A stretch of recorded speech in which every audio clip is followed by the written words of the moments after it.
Нова издание. Трговските односи меѓу САД и Кина се позатегнати. Што значи тоа за еднината на технолошките компании? Уникатни начини за забава во време на пандемија. Нови спортско-рекреативни понуди на Охридското езеро. Останете со нас, ќе ви кажеме повеќе. Поздрав од Вашингтон, ова е гласот на Америка на македонски јазик, а јас сум Никола Крстик. Соединетите држави и Кина се уште се препираат околу трговијата и технологијата. По 5G мрежата и Huawei, најнов камен на сопнување е популарната апликација за споделување на видеа TikTok. Со месеци светот гледа како Кина и Соединетите држави се борат околу судбината на популарната апликација TikTok. Во меѓувреме САД продолжуваат со рестрикциите врз Huawei, кинескиот гигант за телекомуникации. Минатиот месец САД воведоа нови правила со кои му отежнаа на Huawei да купува компјутерски чипови од други компании. Низ целиот свет бизнисите ја гледаат битката што ја водат САД и Кина во комуникацијската индустрија и се прашуваат што значи тоа за нив, вели Роб Аткинсон, претседател на Фондацијата за информацијски технологии и иновации. Тој исто така е член на Советот за содржини на TikTok и вели дека мерките наметнати од Вашингтон на крајот може да ги принудат компаниите од светот да избираат меѓу двата огромни пазари.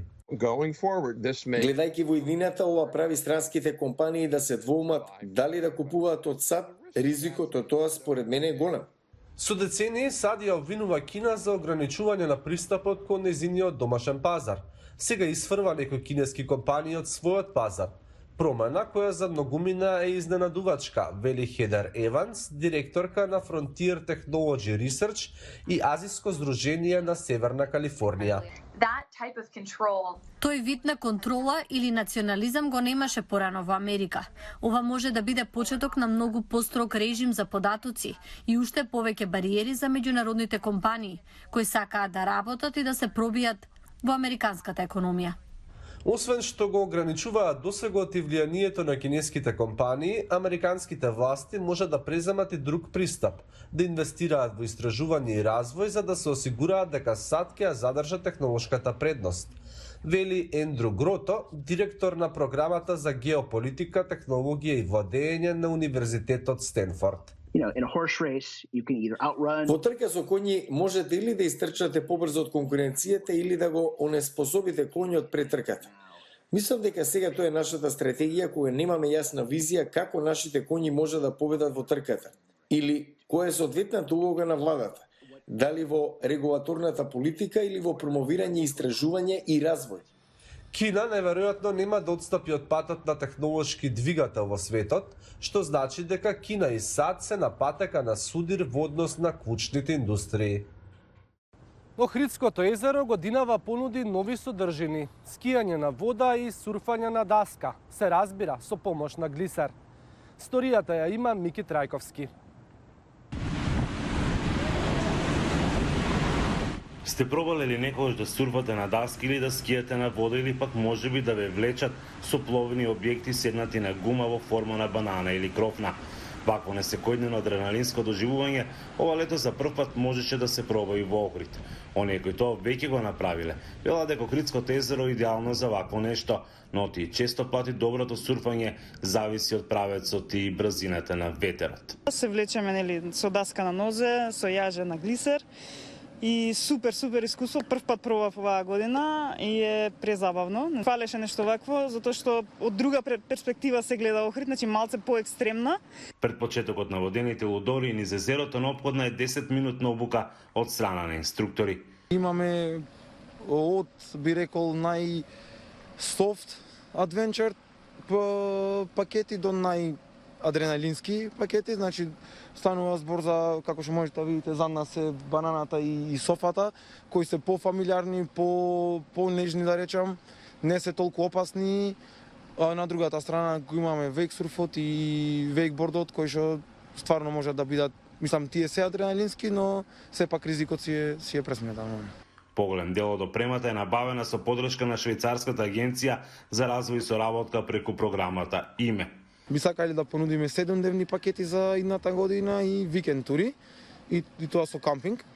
На една од охридските плажи пак летово функционираше и сурф академија, каде што посетителите имаа можност да практикуваат едрење на даска и исправено веслање на даска. Условите на Охридско езеро дозволуваат овој спорт да им се приближи на луѓето, особено младата популација, децата, затоа што има идеални услови за почетниот стадиум, во смисла има некое ветренце и нема никои бранови, што значи лесно човек може да пристапи кон овој спорт. Најголем интересот меѓу најмладите. Прво учев како да веслам на суп даска.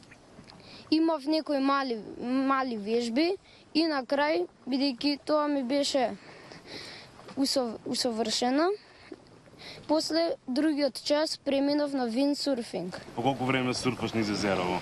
Па по час, половина час, така. Од почеток тешко е, ама ке се навикнеш, ке се привикнеш. Идејата е велат меѓу другото да се промовира здравиот и активен начин на живот. Од Охрид за Гласот на Америка, Мики Трајковски. Пандемијата ги тера луѓето да бараат нови начини на забава, особено оние кои имаат мали деца дома. Жителката на сојузната држава Вирџинија, Андреа Диас, која по потекло е од Перу, смисли уникатен начин како да го прави тоа. Алпаките Писко и Чуи го минуваат жешкото лето во дворот зад куќа на забави. Ги забавуваат децата кои поради пандемијата не можеле да одат во летни кампови или на летни одмори. Собственичката Андреа Диас растела во Перу, каде алпаките се чуваат како домашни миленици. Кога се преселила во САД, сватила дека не сакала да се одрекне од семејната традиција. Тие живеат во мојата куќа и немаат друга улога освен да бидат домашни миленици. Со ковид плановите се сменија. Сакав да се приклучам на парадите кои што учителите ги правеа за децата, затоа што беа заглавени дома. Од првиот успешен настан, Писко и Чуи, гладни за дружење, почнаа да одат по домови на луѓе да забавуваат, да се дружат. Но се почнало многу порано. Видов дека нивното лого е лама или алпака. Го прашав собственикот Фито. Зарем не би било супер да се изнајмува лама или алпака за специјални настани? Тој се согласи, но рече никој не го прави тоа. Го убедив да земам две, затоа што имам место дома и знам како да се грижам за нив. Алпаките се мили и друштвени. Не удираат, не гризат, најважно, не плукаат. Алпаките се сладки со меко крзно. Луѓето воглавно ги сакаат. Реакциите се одлични. Децата ги сакаат и се интересни за целото семејство. Ова ми е прв пат. Никогаш не сум сретнала или видела алпака порано. Прекрасни се. Ми го разубавија денот. Диас вели дека Писко и Чуи се мощни различни по карактер. Додека Писко бара внимание се наметнува, Чуи е мирен и срамежлив. Се изненадив кога ги видов ламите. Прекрасни се. Навистина ме импресионира. Алпаките се познати по нивната волна. Се верува дека е една од најтоплите, што им овозможува да се чувствуваат удобно во студената клима на Андите. Диас додава дека да се чуваат во домовите навистина едноставно, иако не се ефтини миленици. Чинат меѓу 1000 и 3000 долари. Ако не знаете како да ги подстрижете, да им ги сечете ноктите, да ги вакцинирате, тоа ќе ве чини, исто како да чувате куче. Јас се правам сама. Во Вирџинија, каде живее Диас, алпаките се сметаат за домашни миленици и не е потребна дозвола за да се чуваат дома. Тоа е се за ова издание на Newsflash. Следете не утре на истото место и во истото време. Поздрав од Вашингтон.